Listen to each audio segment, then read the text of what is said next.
warahmatullahi wabarakatuh.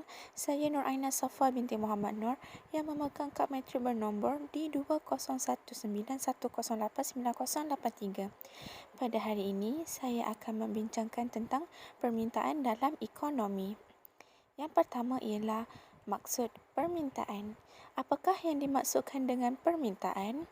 Permintaan ialah berapa banyak pembeli yang bersedia dan sanggup membeli dalam tempoh masa tertentu perkara lain yang sama.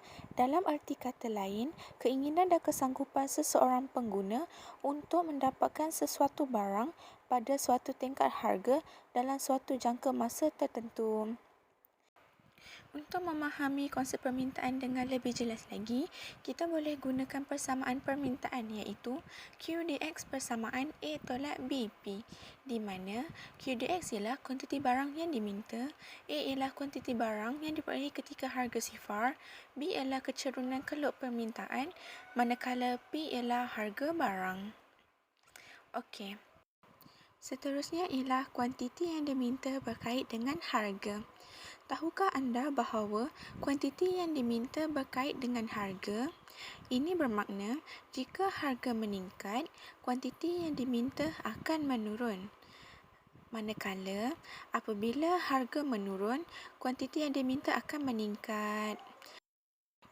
Seterusnya ialah hukum permintaan. Hukum permintaan ialah perkara lain tetap malar. Kuantiti yang diminta berbeza dengan harga. Ini bermakna kesanggupan pengguna untuk mendapatkan sesuatu barang bergantung kepada tingkat harga barang tersebut. Jika harga barang mahal, pengguna sanggup membeli dengan kuantiti yang sedikit. Dan sebaliknya, jika harga murah, pengguna sanggup membeli dengan kuantiti yang banyak. Okey, ini bermakna apabila harga sesuatu barang naik, maka kuantiti yang diminta akan turun. Sebaliknya, apabila harga sesuatu barang turun, maka kuantiti yang diminta akan naik. Okey. Beralih kepada seterusnya ialah keluk permintaan. Di sebelah kanan merupakan contoh keluk permintaan. Okey, berdasarkan graf yang ditunjukkan tadi, ia merupakan gambaran grafik jadual permintaan. Ia menunjukkan hubungan di antara harga dan kuantiti yang diminta. Berdasarkan gambaran, lekuk permintaan merosot ke bawah. Okey, slide seterusnya ialah contoh lain bagi keluk permintaan. Okey, berdasarkan graf dan jadual, dapat disimpulkan pada harga RM1, kuantiti yang diminta ialah 15 unit iaitu pada titik C. Apabila harga naik kepada RM2, kuantiti diminta turun kepada 10 unit iaitu pada titik B.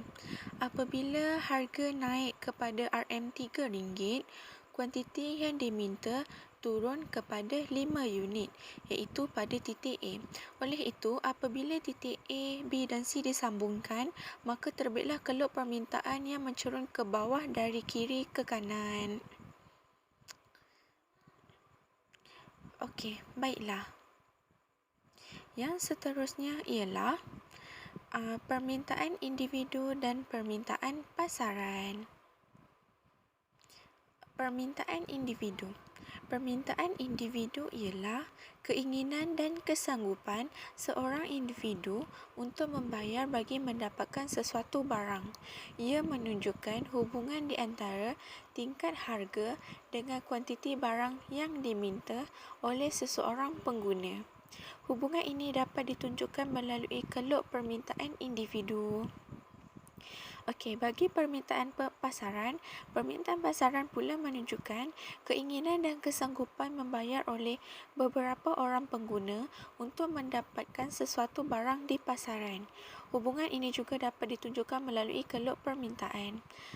Jadinya, apabila harga berubah, kuantiti yang diminta akan berubah. Pergerakan sepanjang keluk permintaan adalah sama. Perubahan dalam satu atau lebih penentu permintaan bukan harga akan mengubah kuantiti yang diminta pada harga tertentu. Dan keluk permintaan juga akan berubah. Seterusnya ialah peralihan keluk permintaan. Yang pertama ialah peningkatan permintaan. Apa-apa perubahan yang meningkatkan kuantiti yang diminta pada mana-mana harga yang diberikan, ia akan mengalihkan keluk permintaan ke kanan. Yang kedua ialah penurunan permintaan. Apa-apa perubahan yang menurunkan kuantiti yang diminta pada mana-mana harga yang diberikan, ia akan mengalihkan keluk permintaan ke kiri. Okey, slide seterusnya ialah contoh bagi peningkatan permintaan dan juga penurunan permintaan. Okey, seterusnya ialah pemboleh ubah yang boleh berubah pada keluk permintaan.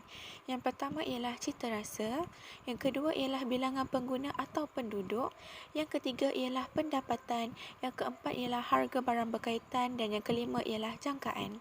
Yang pertama ialah cita rasa. Jika cita rasa masyarakat terhadap suatu barang meningkat, permintaan terhadap barang itu pun akan meningkat. Yang kedua ialah bilangan pengguna atau penduduk. Semakin besar jumlah penduduk suatu daerah atau negara, semakin tinggi permintaan suatu barang atau harga tertentu. Yang ketiga ialah pendapatan. Tingkat pendapatan konsumer akan menunjukkan daya beli konsumer. Semakin tinggi tingkat pendapatan, maka semakin meningkat permintaan terhadap suatu barang tersebut. Yang keempat ialah harga barang berkaitan. Harga barang berkaitan terbahagi kepada dua, iaitu substitut dan komplementari. Bagi substitut, apabila harga barang substitutnya turun, maka permintaan akan barang tersebut akan berkurang. Namun apabila harga barang substitutnya naik, maka permintaan barang tersebut akan meningkat. Okey, komplementari. Apabila harga barang komplementarinya turun, maka permintaan akan barang tersebut akan menurun. Sebaliknya, jika harga barang komplementarinya naik, maka permintaan akan barang tersebut akan meningkat. Okey. Yang kelima ialah jangkaan. Jangkaan terbahagi kepada dua, iaitu harga masa depan dan pendapatan masa depan. Bagi harga masa depan, sekiranya pengguna menjangkakan bahawa harga kehendak yang baik dinaikkan pada masa akan datang, mereka lebih bersedia untuk mengalahkan kenaikan tersebut dengan membeli lebih awal. Ini menyebabkan peningkatan permintaan semasa. Bagi pendapatan masa depan, sekiranya pengguna menjangkakan pendapatan meningkat dalam masa depan, mereka cenderung untuk meningkatkan penggunaan semasa. Ini menyebabkan peningkatan permintaan semasa. Okey, sekian sahaja daripada saya. Sekian, terima kasih. Jumpa lagi and have a good day. Terima kasih kerana menonton. Maaf jika terdapat kesilapan.